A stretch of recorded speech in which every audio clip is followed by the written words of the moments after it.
शुरू करेंगे लाहौर हाईकोर्ट से, जहां पर आमदन से जायद अससाजात और मनी लॉन्ड्रिंग केस में शहबाज शरीफ की अबूरी जमानत में 23 जुलाई तक तौसी कर दी गई है। लाहौर हाईकोर्ट ने आमदन से जायद अससाजात और मनी लॉन्ड्रिंग केस में मियां शहबाज शरीफ की अबूरी जमानत में 23 जुलाई तक तौसी कर दी है। आमदन से जायद अससाजात मनी लॉन्ड्रिंग का केस है। अपोजिशन लीडर शहबाज शरीफ की लाहौर हाईकोर्ट में पेशी हुई। शहबाज शरीफ की अबूरी जमानत में 23 जुलाई तक तौसी कर दी गई। शहबाज शरीफ के वकला की अदम मौजूदगी और केस में इल्तवा रखने की इस्तदा को मंजूर किया गया। अदालत के बाहर लीगी रहनुमाओं और कारकुनान ने पुलिस से धक्कम पेल भी की। लाहौर हाईकोर्ट ने आमदन से जायद अससाजात और मनी लॉन्ड्रिंग केस में शहबाज शरीफ की अबूरी जमानत में 23 जुलाई तक तौसी कर दी है। ऑपोजिशन लीडर शहबाज शरीफ की लाहौर हाईकोर्ट में पेशी। शहबाज शरीफ की अबूरी जमानत में 23 जुलाई तक तौसी कर दी गई। शहबाज शरीफ के वकला की अदम मौजूदगी, केस इल्तवा में रखने की इस्तदा मंजूर कर ली गई। आपको बताएं कि अदालत के बाहर लीगी रहनुमाओं और कारकुनों की पुलिस से धक्कम पेल भी हुई है।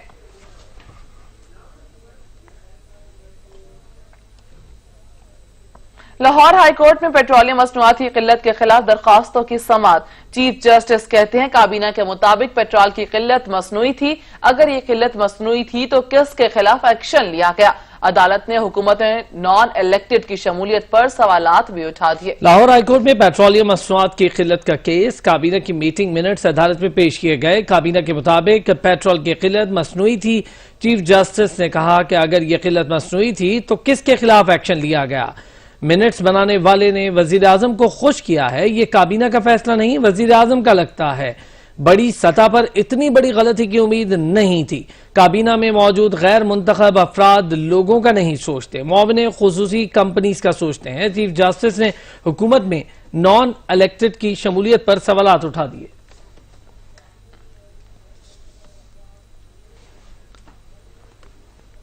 लाहौर हाईकोर्ट में पेट्रोलियम अदालत में पेश। काबीना के मुताबिक पेट्रोल की किल्लत मसनूई थी।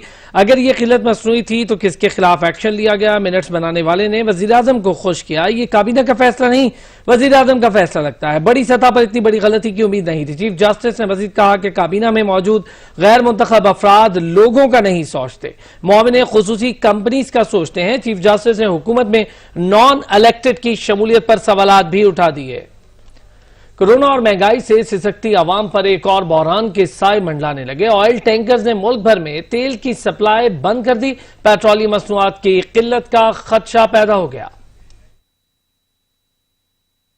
अवाम हो जाए तैयार, एक और बहरान पेश नजर है। तैयारी कर लें, लाइनों में खड़े होने की, धूप से बचाव का भी इंतजाम कर लें। पहले पेट्रोल बहरान की इंक्वायरी अभी शुरू ही हुई है कि एक और की बाज़गश्त सुनाई देने लगी है। All Pakistan oil tankers association के senior vice chairman Shams Shahwani ने मुल्क भर में हड़ताल का ऐलान करते हुए कहा है कि आज पूरे मुल्क में तेल की तरसील नहीं होगी।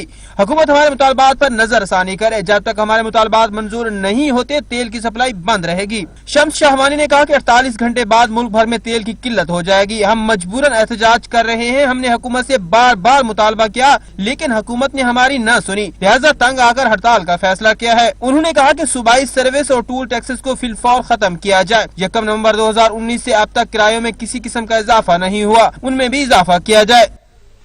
मुल्क में एक बार फिर पेट्रोल बहरान सर उठाने लगा। All Pakistan oil tanker association ने मुल्क गिर हड़ताल कर दी। आज से पूरे मुल्क में ऑयल तरसील बंद कर दी गई। आपको बताएं कि मुल्क में एक बार फिर पेट्रोल का बहरान सर उठाने लगा है। कराची में all Pakistan oil tankers association ने मुल्क गिर हड़ताल का ऐलान कर दिया है। ऑयल टैंकर्स एसोसिएशन ने मुल्क भर में ऑयल की तरसील को बंद कर दिया है।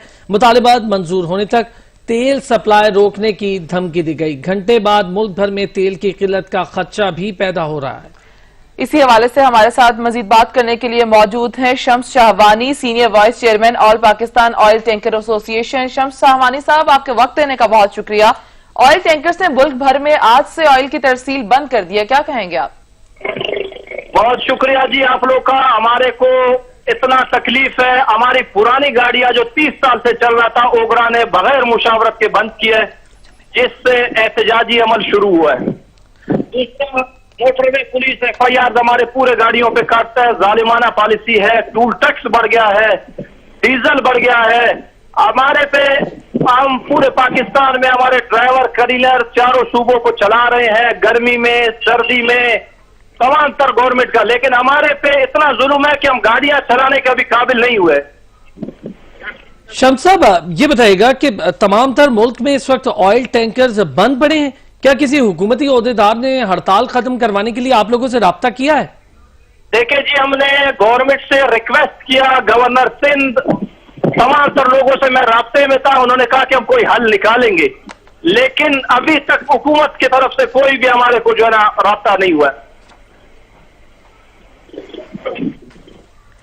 बहुत बहुत शुक्रिया। शम्स शामानी साहब हमारे साथ मौजूद थे, ऑयल टैंकर्स की तमाम तर सूरत हाल के मुताबिक हमें आगाह कर रहे थे।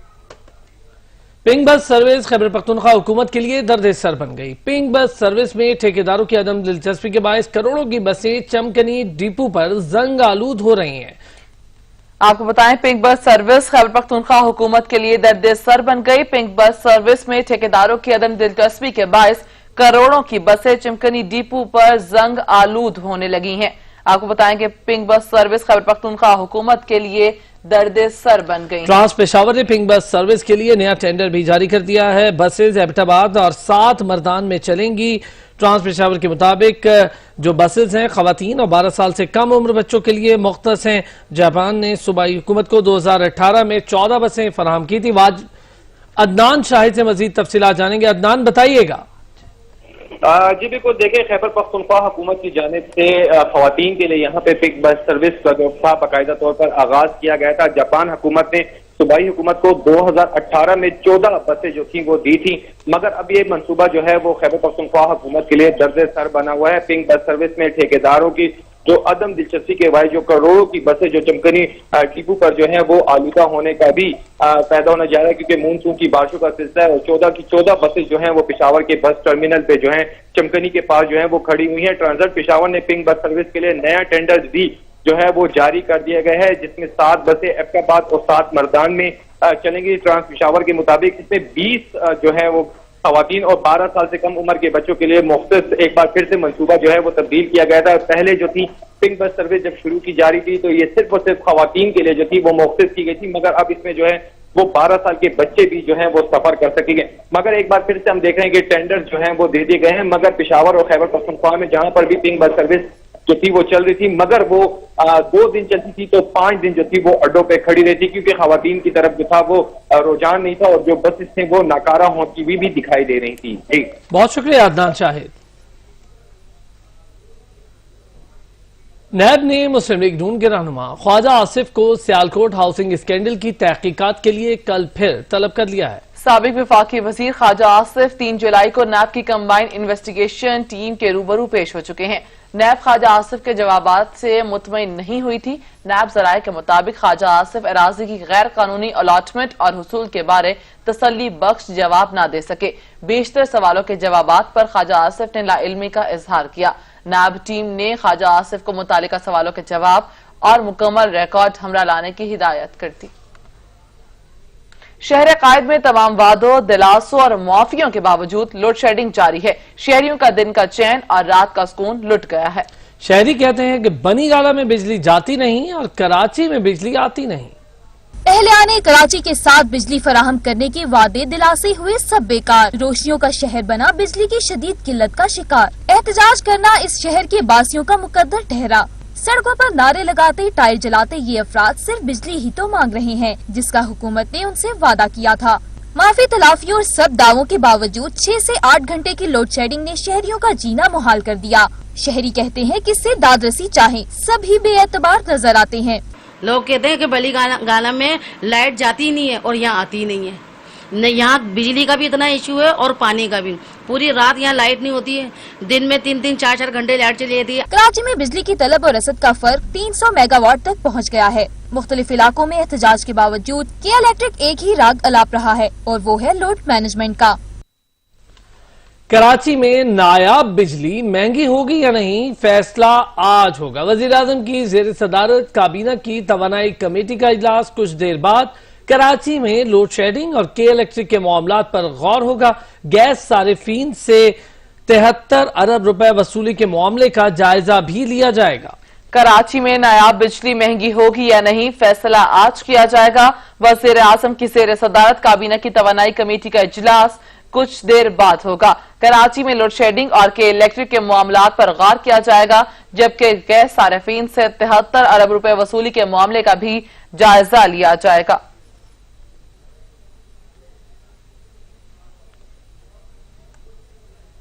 और अब आपको बताएं, एक साल में पावर सेक्टर के गर्दिशी कर्ज 550 अरब रुपए का इजाफा हो चुका है।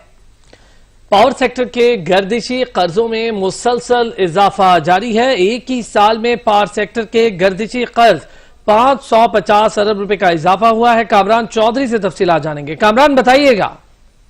जी बिल्कुल, तवानाई के शोबे में गर्दिशी कर्जों में जो है वो मुसलसल इजाफा हो रहा है। पाकिस्तान तहरीक-ए-इंसाफ की हुकूमत 30 जून 2019 तक जो पावर सेक्टर के गर्दिशी कर्जे थे उसकी तादाद जो थी वो 1600 अरब रुपए थी, और अब बढ़कर जो है वो 30 जून 2020 को 2150 अरब रुपए से तजावज कर गई है। एक साल में पावर सेक्टर के गर्दिशी कर्जों में 550 अरब रुपए का इजाफा हुआ है। जराए बता रहे हैं कि कर्जों में बैंक से कर्ज की मद में ली गई 1000 अरब रुपए से ज्यादा की रकम जो है वो भी इसमें शामिल है, जबकि IPP सरकारी बिजली घरों को अदायगियों की मद में तकरीबन 1150 अरब रुपए के बकाया जात हैं जो तवानाई के शोबे के जिम्मे हैं। जी बहुत शुक्रिया कामरान चौधरी। कप्तान का एक और खिलाड़ी मायूस हो गया। तहरीक इंसाफ के रहनुमा आमिर लियाकत हुसैन ने इस्तीफा पेश करने के लिए वजीर आजम से मुलाकात का वक्त मांग लिया। आमिर लियाकत हुसैन ने वजीर आजम से मुलाकात का वक्त मांगा है। वजीर आजम से मुलाकात में इस्तीफा पेश करने का ऐलान भी कर दिया। आमिर लियाकत हुसैन ने कहा कि एतराफ करता हूं कराची का एक बेबस MNA हूं। बहरान पर बहरान, कराची में एक और बहरान ने दस्तक दे दी। आटे के बाद दूध भी महंगा फरोख्त होने लगा। प्राइस कंट्रोल कमेटियां गिरा फरोशों के सामने बेबस दिखाई दे रही हैं। डेयरी फार्म्स ने दूध की कीमत कम करने से साफ इनकार कर दिया। इंतजामिया ने कराची वालों को माफिया के रहमो करम पर छोड़ दिया। यक ना शुद्ध दो शुद्ध मसाइल से घिरे सिंध की आवाम के लिए एक और मुश्किल खड़ी हो गई। गंदम की किल्लत का बहाना बनाकर आटा गायब किया ही था, ऊपर से दूध की कीमत में भी इजाफा कर दिया गया। महंगाई की चक्की में पिसे अवाम के लिए रोटी का हसूल नामुमकिन हो गया। मुश्किलात और बहरानों ने तो जैसे कराची का रास्ता ही देख लिया। बिजली, पानी, आटे के बाद अब दूध भी अवाम की पहुँच से दूर करने की पूरी तैयारी कर ली गई है। कुछ भी हो जाए, दूध की कीमत 120 लीटर से कम नहीं करेंगे। Dairy and cattle farms association ने फैसला सुना दिया। कराची में आटा 62 रुपए किलो फरोख्त होने लगा। सरकारी रेट लिस्ट को दीवार से टांग कर दुकानदार मनमानी कीमतें वसूल करने लगे। कमर तोड़ महंगाई से नबरदाजमा होते अवाम की दुहाइयां सुनने को कोई तैयार नहीं। सिंध सरकार के कान पर जूं तक नहीं रेंग रही। आटे और गंदम की खरीदो फरोख्त के हवाले से कीमतों के तयन के लिए सूबे में राइज मैकेनिज्म हुकूमत की कमजोर रिट के बायस खत्म हो गया। प्राइस कंट्रोल कमेटियां मंजर से गायब हैं। दुकानदार जब चाहें अशिया खुरोनोश की कीमतों में इजाफा कर देते हैं। अगर हुकूमत ने फौरी तौर पर एक्शन न लिया तो अशिया जरूरिया की कीमतें आम आदमी की कुव्वत खरीद से बाहर हो जाएंगी। कराची में महंगाई का जिन बेकाबू है। दूध की कीमतों में इजाफे से शहरी ज़हनी अजियत का शिकार हो चुके हैं। इसी पर बात करेंगे नुमाइंदा सर्च टीवी अशरफ सोलंकी से। अशरफ बताइएगा, कराची में दूध कितने में फरोख्त किया जा रहा है? जी देखें, महंगाई दिन ब दिन बढ़ती चली जा रही है। पहले दूध महंगा हुआ, अब आटा भी महंगा हो गया है। गरीब आवाम सख्त परेशान है। कहते हैं कि पहले दूध जो है 20 रुपये महंगा हुआ तो उसको जो है कम करना शुरू कर दिया। अब आटा भी महंगा हुआ है, तो आटे महंगे होने की वजह से गरीब आदमी मुतासर होगा। जो दिहाड़ी कमाने वाला शख्स है वो ज़्यादातर मुतासर होंगे। इस वक्त हमारे साथ कुछ शहरी मौजूद हैं, उनसे जानते हैं कि उनकी क्या सूरत हाल है। आप बताएं, दूध महंगा हुआ है और उसके बाद अब आटा महंगा हुआ है, क्या फ़र्क पड़ा है आपकी लाइफ में? लाइफ तो बहुत ज़्यादा डिफरेंट हो गई है, मुख्तलिफ हो गई है, नीचे से नीचे जा रही है, डाउन की तरफ। एक आम आदमी जो 30,000 लेता है वो किस तरीके से सरवाइव करेगा मंथली? 120 रुपये मिल्क हो गया है, टमाटर 80-100 रुपये किलो हो गया है, हरा धनिया पुदीना कल में गया है ऐसी 30 रुपये की एक गड्डी। हुक्मरान सही तरीके से डिसीजन नहीं ले रहे हैं, जिसकी वजह से ये शरह महंगाई ऊपर से ऊपर जा रही है। लॉकडाउन अलग चल रहा है, कोरोना वायरस अलग है। अब दूध 120 रुपये, कोई सोच सकता है 120 रुपये, और डेली यूज़ के लिए ये, चाहे चाय हो, बच्चों के लिए, गरीब आदमी के लिए हर चीज़ पहुंच से दूर होती जा रही है।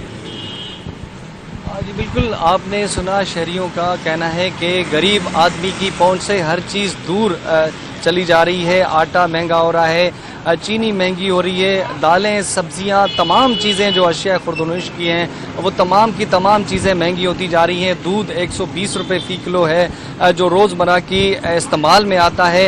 इसकी वजह से शहरी जो है, गरीब आवाम ज़्यादातर जो है इस महंगाई में पिस रहा है। उन्होंने मुतालबा किया है कि हुकूमत को रिलीफ देना चाहिए ताकि गरीब आवाम जो है इस महंगाई से बच सके। सही, बहुत शुक्रिया अशरफ सलंगी आपका। लाहौर में लहसुन, अदरक, हरी मिर्च, हरा धनिया और प्याज समेत तमाम सब्जियां महंगी हो गईं। शहरियों का कहना है कि हर साल ईद कुर्बान से कबल गोश्त की तैयारी में इस्तेमाल होने वाले लवाजमात महंगे करके उन्हें लूटा जाता है। रिपोर्ट करेंगे सैयद वकार हुसैन। शहर में ईद उल अजहा से कबल लहसन, अदरक, हरी मिर्च, हरा धनिया और प्याज समेत तमाम सब्जियां महंगी हो गईं। टमाटर 80, लहसन 250 और अदरक 400 रुपए फी किलोग्राम में फरोख्त किया जा रहा है। शहरी कहते हैं कि हर साल ईद कुर्बान से कबल गोश्त की तैयारी में इस्तेमाल होने वाले लवाजिमात महंगे करके उन्हें लूटा जाता है। तो अल्लाह सुनने वाला है, क्या होगा? गरीब इनका ऊपर वार नहीं है, ये अपनी सियासत के जन्म में पड़े हैं। कभी उनको बुरा करे, उनको बुरा कहते हैं। मर हम लोग रहे यहाँ पर। पहले डबल रेट हो गए, हर चीज़ की डबल रेट। 15 रुपये होता था ये टमाटर, अब 150 रुपये में चला गया। खरीदारों का कहना था कि जैसे जैसे ईद कुर्बान करीब आती जाएगी, सब्जियों के दाम मजीद बढ़ा दिए जाएंगे। इनको कंट्रोल किया जाए, कीमत कम रखी जाए। हाँ जी, तो आम आदमी जो गरीब आदमी उससे पहुँच से दूर है। महंगाई के मारे आवाम का मुतालिबा है कि हुकूमत मुनाफाखोरों के खिलाफ कार्रवाई करे और सब्जियों की कीमतें कम करके शहरियों को रिलीफ फराहम करे। हम तो कहते हैं गवर्नमेंट को इसको कंट्रोल करना चाहिए, महंगाई को।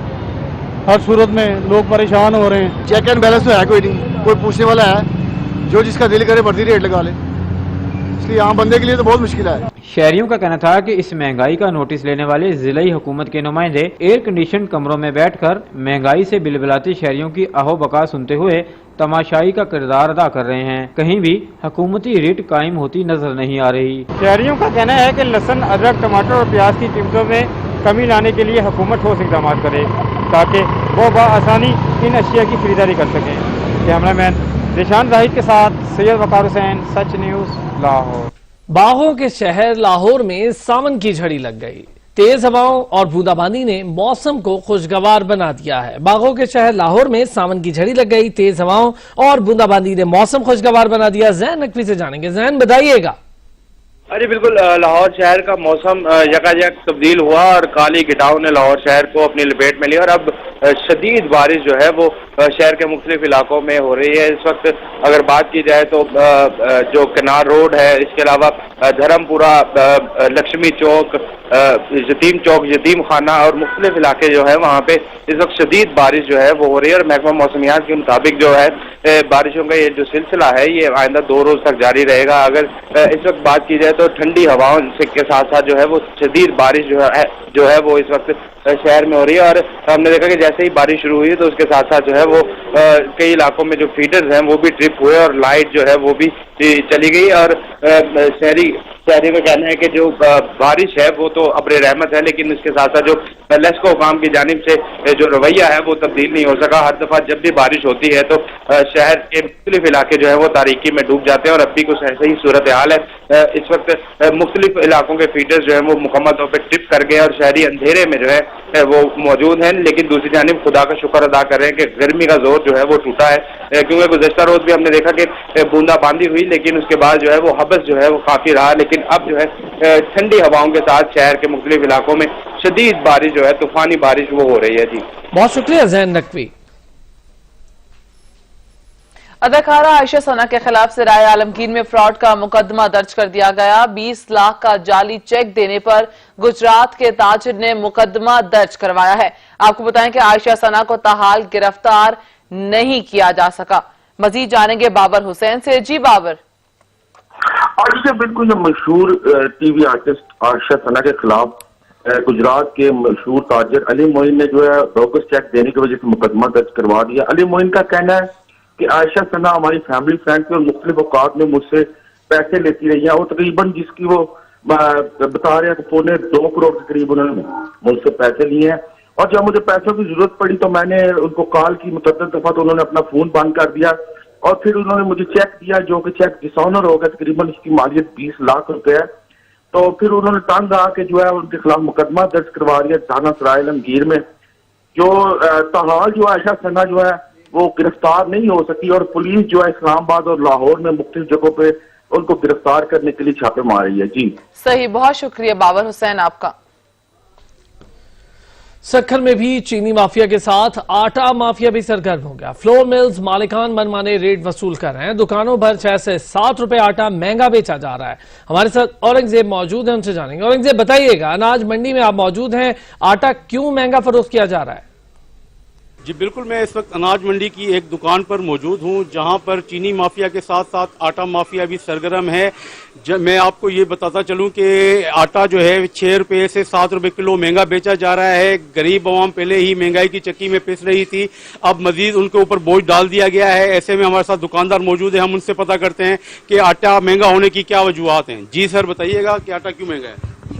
ये पहले हमारे को आटा यहाँ से तकरीबन 50 रुपये से कम मिल रहा था, तकरीबन 47 में मिल रहा था, तो हम इसको 50 रुपये बेच रहे थे। अब तो जब कह रहे हैं, हुकूमत कह रही है 47 में फरोख्त किया जाए, 53 रुपये यहाँ से पड़ रहा है। अब हमें बताया जाए कि जब 53 रुपये हमारी खरीद हो रही है, 50 रुपये आटा किस तरह वहाँ जाके बेचें?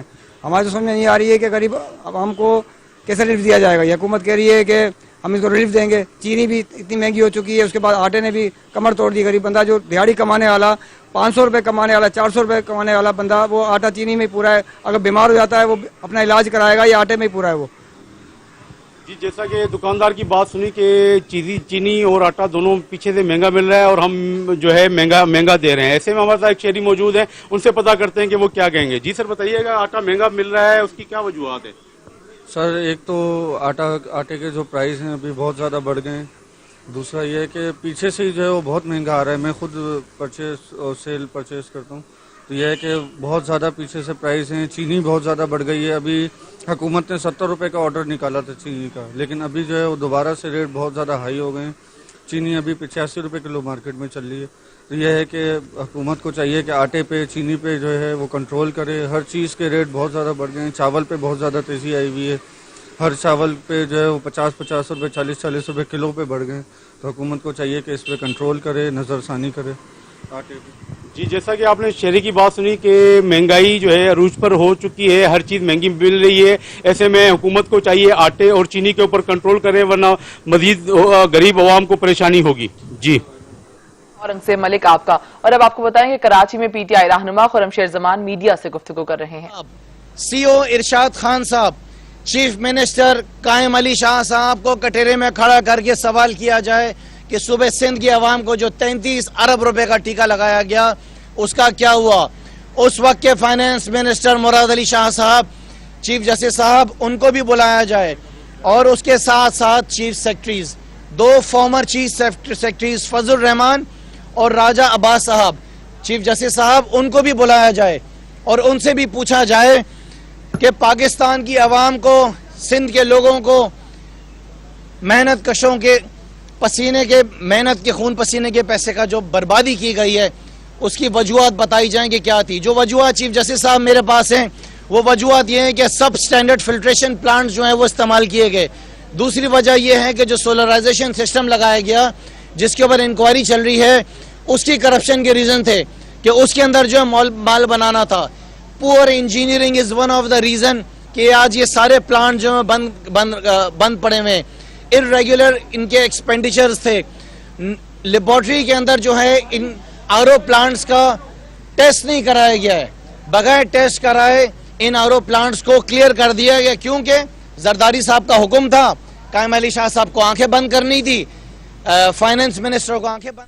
खबरों का सिलसिला जारी रहेगा एक ब्रेक के बाद। हमारे साथ इस्लामाबाद में महंगाई आसमान से बातें करने लगी। ईद कुर्बान से कबल ही सब्ज मिर्च समेत दीगर मसाला जात महंगे हो गए। अदरक 480 रुपए, लहसुन 200 रुपए और टमाटर 120 रुपए फी किलो फरोख्त हो रहा है। मजीद जानेंगे सैरिश खान से। जी सैरिश, बताइएगा, हर गुजरते दिन के साथ मसाला जात के रेट्स क्यों बढ़ रहे हैं?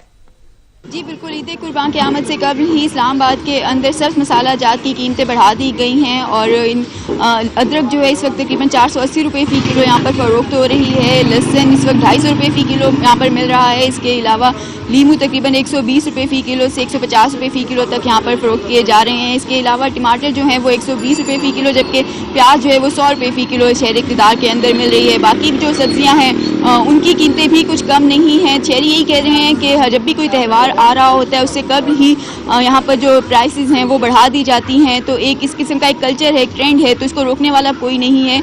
और आमतौर पे कोई त्यौहार आ रहे होते हैं तो उनकी प्राइसेस को कंट्रोल करने की जो कोशिश है, हर दफ़ा हुकूमती दावे होते हैं वो सिर्फ दावों की हद तक ही रह जाते हैं और कभी आवाम को रिलीफ नहीं मिलता। इस बार भी यही देखने में आ रहा है। अभी ईद उल अज़हा में काफ़ी वक्त बढ़ा है लेकिन इसके बावजूद प्राइसेस जो है सब्ज़ मसाला जात की खास तौर पे वो भी से आसमान से बातें करने लगी हैं। उनका यही मुतालबा है कि फौरी तौर पे जो महंगाई को कंट्रोल करने के जो दावे हैं उनके ऊपर कुछ ना कुछ अमल किया जाए फौरी तौर पे। खासतौर पे जो रेट लिस्टों का यहाँ पर मामला है वो भी काफ़ी संजीदा तशवीशनाक है। यहाँ पर शहरी कहते हैं कि जो सरकारी रेट लिस्ट हैं उन पर अमल दरामद नहीं किया जाता। फिर एक ही चीज़ की जो प्राइस है वो एक ही, अगर आप मार्केट के अंदर डिफरेंट लोगों से जाके, दुकानदारों से जाके पूछे तो सब अपनी अपनी मर्जी के रेट बता रहे होते हैं। तो प्राइस जो रेट लिस्ट आती है उसके ऊपर बिल्कुल अमल दरामद नहीं किया जाता और जो दुकानदार हैं वो ग्राहकों से मुंह मांगे दाम जो है वो वसूल कर रहे हैं। जी सही, बहुत शुक्रिया सहरिश खान आपका। पेशावर में ईद कुर्बान आते ही महंगाई में इजाफा हो गया।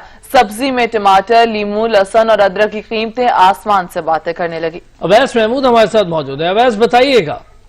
हाँ जी बिल्कुल, ईद कुर्बान की आमद है और इस आमद के साथ ही जो महंगाई है वो अरूज पर है। महंगाई जो है वो दिन ब दिन बढ़ती जा रही है। जो सब्जियां हैं उसमें भी बेतहाशा जो है वो इजाफा देखने में आ रहा है। मैं इस वक्त सबसे बड़ी पेशावर की सबसे सब्जी मंडी में मौजूद हूँ। अगर मेरा कैमरामैन आपको बता सके तो यहाँ पे सब्जियां मौजूद हैं, लोग जो है खरीदारी करते हुए दिखाई दे रहे हैं। लेकिन अगर सब्जियों के रेट के हवाले से बताता चलूँ तो टमाटर जो है वो 80 रुपए किलो जो है वो फरोख्त किया जा रहा है, जबकि इससे पहले जो था 30 रुपए किलो फरोख्त किया जा रहा था।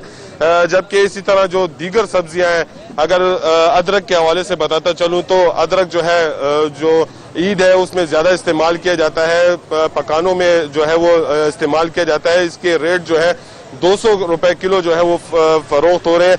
इसी तरह अगर लहसुन के हवाले से बताता चलूं तो लहसुन भी एक अहम जुस्त है पकवानों के लिए, वो भी जो है वो 300 रुपए किलो जो है वो फरोख्त किए जा रहे हैं। इसी तरह जो नींबू है वो 100 रुपए किलो जो है वो फरोख्त किए जा रहे हैं, वहां तक पहुंच चुके हैं, जिससे जो शहरी है उनका जो पारा है वो महंगाई का जो है वो दिन ब दिन चढ़ता ही जा रहा है। इसी तरह जो मसाला जात है और दूसरी जो अशिया है जो ईद के लिए इस्तेमाल की जाती है उसमें भी जो है वो बेतहाशा इजाफा हो चुका है।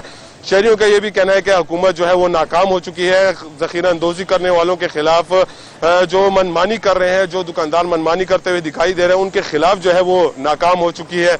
जबकि हुकूमत से यही अपील करते हुए दिखाई दे रहे हैं कि खुदारा जो मजहबी त्यौहार आते हैं उसमें जो है वो चीजें सस्ती की जाए ताकि गरीब आवाम को जो है वो रिलीफ मिल सके। बहुत शुक्रिया अवैस महमूद। कुर्बानी सुन्नत इब्राहिमी, लेकिन एहतियाती तदाबीर पर अमल के साथ साथ कुर्बानी करें। शहरियों की सहूलत के लिए कुर्बानी के जानवरों के लिए डिसइंफेक्ट सेंटर्स का कयाम, जहां शहरी अपनी कुर्बानी के जानवर नहलाने पहुंच गए। मजीद जानेंगे इजलाल हैदर से। इजलाल, बताइएगा डिसइंफेक्ट सेंटर्स कहाँ कायम किए गए हैं और क्या सूरत हाल है वहाँ पर?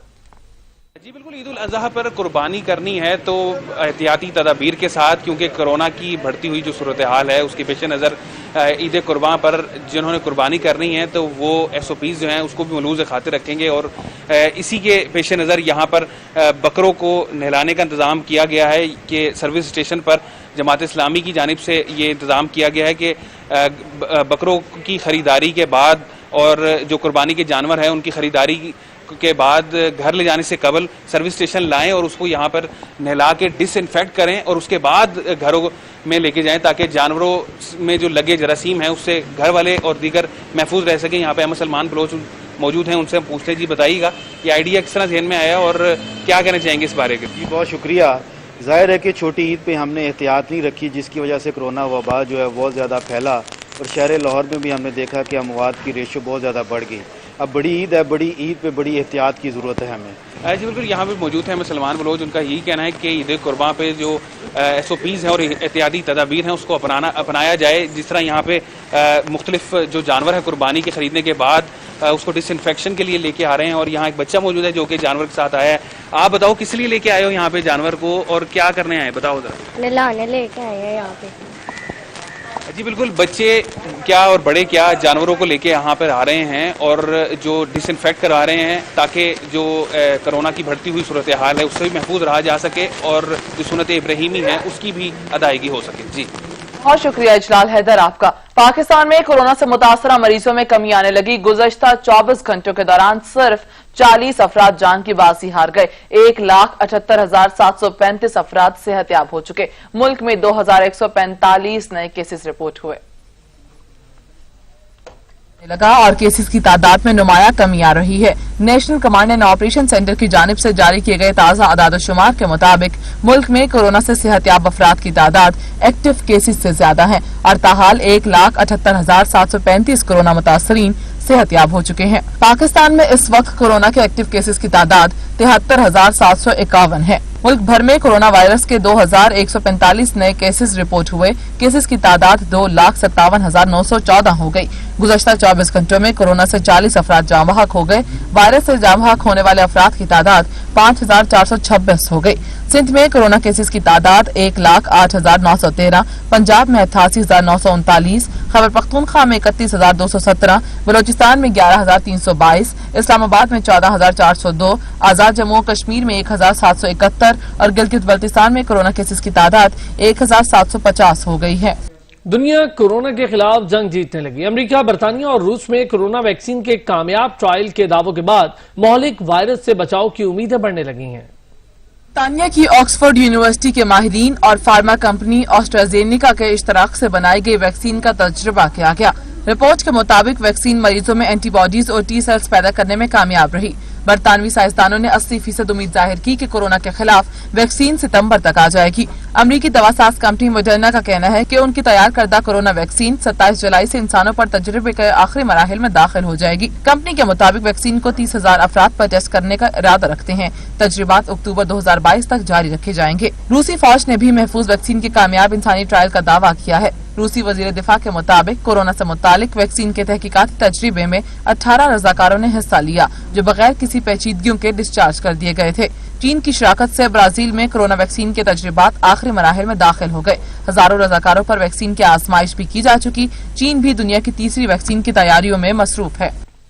बागों के शहर लाहौर में बरखा रुत की झड़ी लगी तो सारे मंजर निखर से गए। शहर के मुख्तलिफ हिस्सों में भीगी रुत ने जलथल एक कर दिया। इकलाल हैदर हमारे साथ मौजूद है। इकलाल, बताइएगा, लाहौर में बरसात जारी है?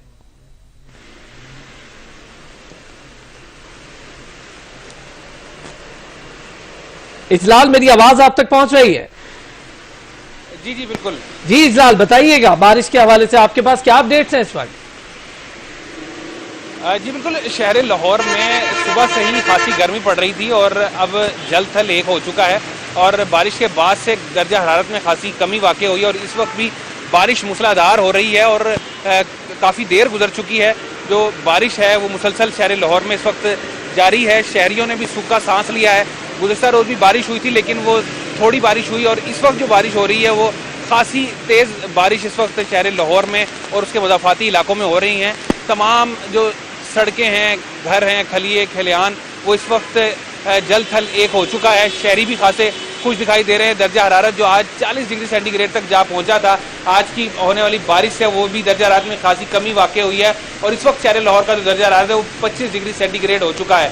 महकमा मौसमियात का कहना है कि आइंदा 24 से 48 घंटों में बारिश का सिलसिला वक्फे वक्फे से जारी रहने के भी इम्कानात मौजूद हैं। दूसरी तरफ वासा के इकदाम जो हैं, जो मानसून से पहले होने चाहिए, जो मेन होल्स हैं और उनकी सफाई को यकीनी बनाना चाहिए था, लेकिन ऐसा देखने में नहीं आया, जिसकी बाइस अब से ही जो मुख्तलिफ रोड हैं वहाँ पे पानी खड़ा होना शुरू हो चुका है। जी बहुत शुक्रिया इजलाल हैदर।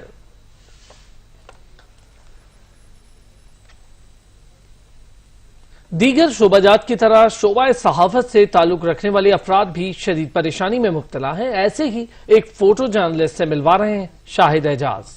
बेटा, ये शख्स 4 साल पहले तक एक खुशहाल जिंदगी बसर कर रहा था कि अचानक बदकिस्मती की दस्तक ने इस नामवर और कैमरामैन सफीर को न सिर्फ बेरोजगार कर दिया बल्कि इसकी जिंदगी ही वीरान कर दी। मीडिया की लाइफ में अपने कहते हैं ना कि आज मैंने एक बम ब्लास्ट कवर किया, सही है, कल दूसरे कोई पैकेज में मुझसे एक चीज मिस हो गई तो वो मेरा कल वाला ब्लास्ट किल हो जाता था। आज की गलती मेरी नजर आती थी, सफीर साहब आपने ये नहीं किया, तो रोज खड्डा खोदना है, पानी पीना है, वो हिसाब होता था। सफीर की फैमिली ने कभी फाके तो नहीं किए लेकिन बच्चों को ऐसा खाना खिलाया जिसका सफीर ने कभी तसव्वुर भी नहीं किया था। पानी के साथ रोटी खाइए, दूसरी टुकड़ों का सालन बना के खाया। कभी किसी के ब्लाक उठाने होते थे, कभी किसी के घर का सामान उठाना होता था, कभी प्लम्बरिंग का काम करना होता था, कभी किसी की गाड़ी धो ली, इस तरह कमाता था।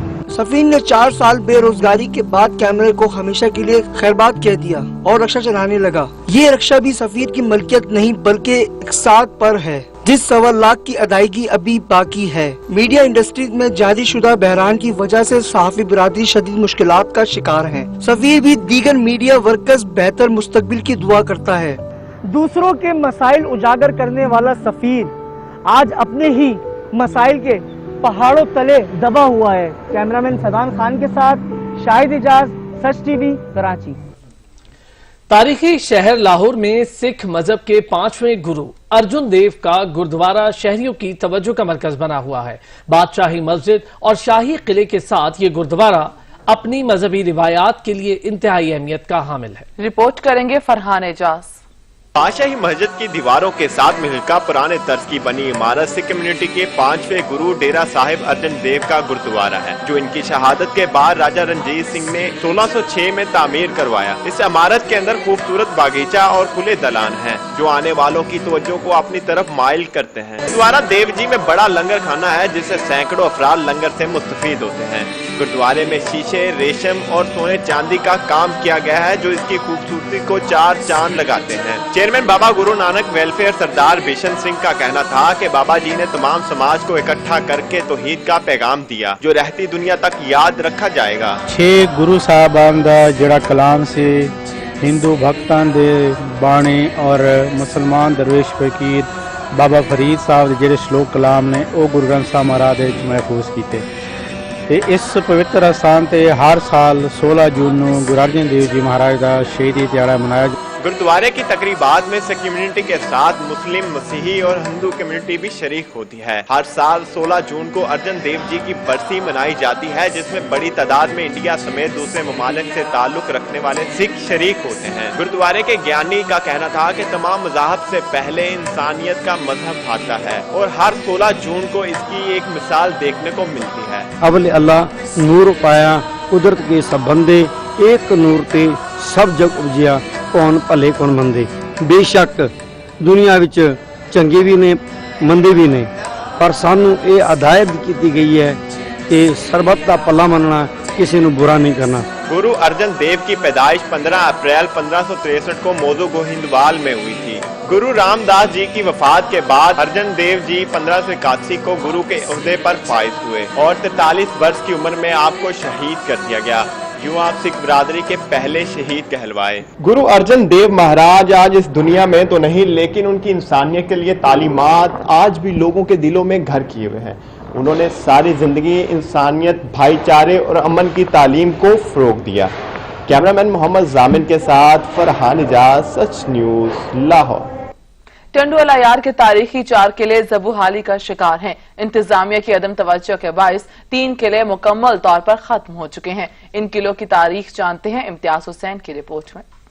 टंडोला यार की तारीख और यादगार किला जो गुज़िश्ता कई सालों से ज़बूहाली का शिकार था, महकमा आसार कदीमा की नाअहली के सबब टंडोला यार के 4 किले मुकम्मल तौर पर तबाह हो गए, जबकि 4 किलों में से 1 किले को जिले इंतजामिया ने महफूज कर लिया और 230 साल पुराने किले की तामीर करवा दी गई है। 1790 में उस वक्त के मीर अलायार खान ने ये किले शहर की हिफाजत के लिए बनाए थे, लेकिन अफसोस के साथ अब इस आसार कदीमा के 4 किलों में से अब सिर्फ 1 किला बाकी है, जबकि दीगर 3 किलों का नामो निशान खत्म हो चुका है। किला जो 1790 में तमीर हुआ था, मीर अलायार खान तालपुर ने तमीर करवाया था शहर की हिफाजत के लिए, और हम बेहद मशकूर हैं टंडोला यार की ज़िला इंतजामिया के, जिन्होंने इस ज़बूहाल किले को दोबारा तमीर करवाया है। और हम चाहते हैं और हम मुतालबा भी करते हैं अपनी इस ज़िला इंतजामिया से कि हमारे टंडोला यार में काफ़ी और भी मकाम है जो काफ़ी पुरानी अपनी एक सकाफती हैसियत रखते हैं, उनको भी इस तरह दोबारा जो है तमीर करवाया जाए। टंडोला यार के अदीब और दानिशवरों ने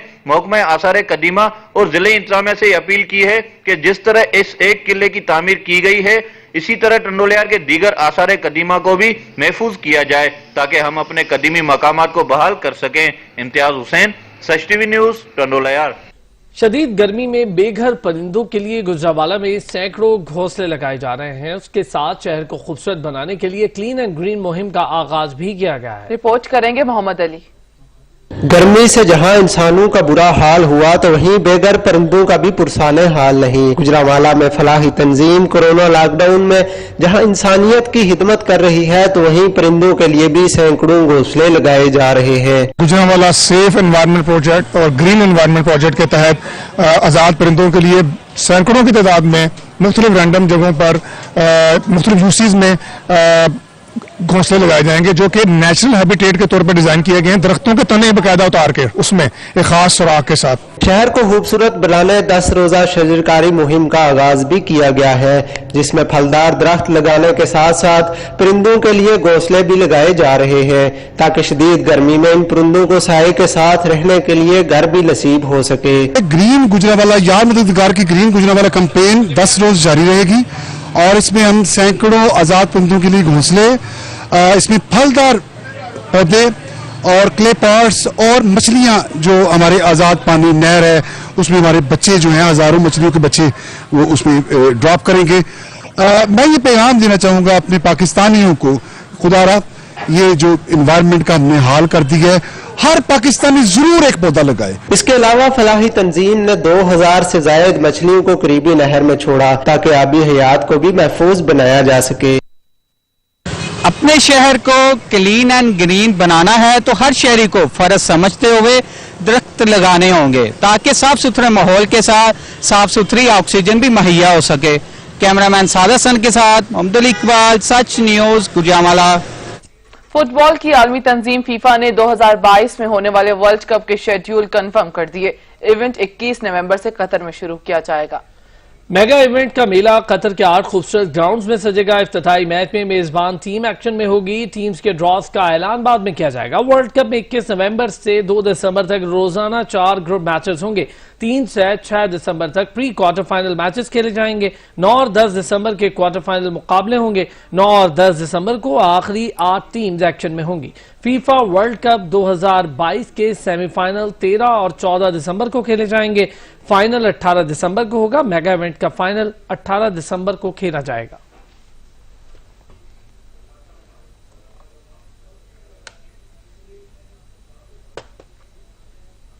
उमर अयूब नेशनल असेंबली में इजहार ख्याल कर रहे हैं। स्टेशन है 132 का, वो आपका रुस्तम ग्रिड स्टेशन है और इसके लिए भी साइट जो है वो सिलेक्ट हो गई है।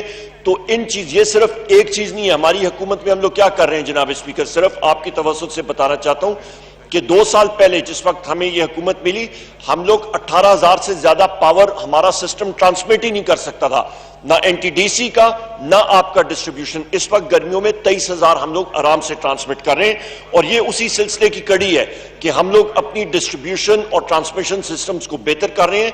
बिलखसूस हमारा ये जो कंजेस्टेड इलाके हैं उसी प्लान का हिस्सा है। तो इसके साथ आपका स्वाबी, दोबयान, हुसई और डगर बुनेर के इलाके जो हैं वो मुस्तफीद होंगे। बहुत शुक्रिया जी। जी जनाब शेर अकबर खान साहब। थैंक यू जनाब और डिप्टी स्पीकर साहब, मैं उमर अयूब साहब का शुक्रिया अदा करता हूं। सख्त धूप और हब्स में धान की पनीरी को खेतों में मुंतकिल करने का काम इंतहाई मेहनत तलब है। किन किन मराहिल से गुजरकर चावल की फसल तैयार होती है, बताएंगे कबीरवाला से अब्दुल मजीद बाटी। हिम्मत हो तो देती है सदा खुद मंजिल, हौसला हो तो कोई राह दुश्वार नहीं। इस शेर की अमली तस्वीर खेतों में काम करने वाले बच्चे और खवातीन हैं जो पनीरी का तिनका पूरे खेत में लगा रहे हैं। गर्मी और हबस ज़दा माहौल में दिन भर पनीरी उखाड़ना और खेतों में लगाना एक इंतहाई मुश्किल और तकलीफ देह काम है, मगर पेट की आग बुझाने के लिए इन बेचारों को ये काम करना पड़ता है। धान लाना बड़ा मुश्किल है पिया, एक तीला करते लविंदा है, शाम ਨੂੰ मजदूरी पूरी नहीं होती, सारा दिन धुप ते करिंदा है ते जट्टां दा ही कुछ नहीं बनदा, साडा ही कुछ नहीं बनदा। ना दा कुछ बन सी तां ही साडा कुछ हो सी ना। भाई ये बीजा पटना बड़ा औखा है। गर्मी दे विच छोटे छोटे गड्डियां बने नहीं आए, पटे नहीं आए, मुड़ सिर ते खेतां च ते लाए भी नहीं आए। शाम तक ते पानी खलो ते टुबनी आए, रुलनी आए ते शाम वेले जेड़ा खर्चा बच्चों का ही नहीं पूरा होता। खवातीन का कहना है कि उन्हें मौसम की सख्ती से ज्यादा तकलीफ कम उजरत मिलने पर है। धान की फसल हमारी ग़िज़ाई ज़रूरियात को पूरा करने का अहम जरिया है, मगर जिनकी मेहनत से ये फसल तैयार होती है उन्हें पेट भर के खाना भी नसीब नहीं होता। सब काश्तकार इस दौर में इतना परेशान है जिसका कोई अंदाजा नहीं लगाया जा सकता। क्योंकि कपास जी काश्त करनी जी है वो काश्तकार ने छोड़ दी है बीमारियों की वजह तो हुण इतनी बीमारी का अटैक होंगे कि उसका सही मुनाफा मिलता ही नहीं। बुलेटिन में अब तक के लिए इतना ही। कुछ ही देर में हाजिर होंगे हेडलाइंस के साथ। देखते रहिए सच।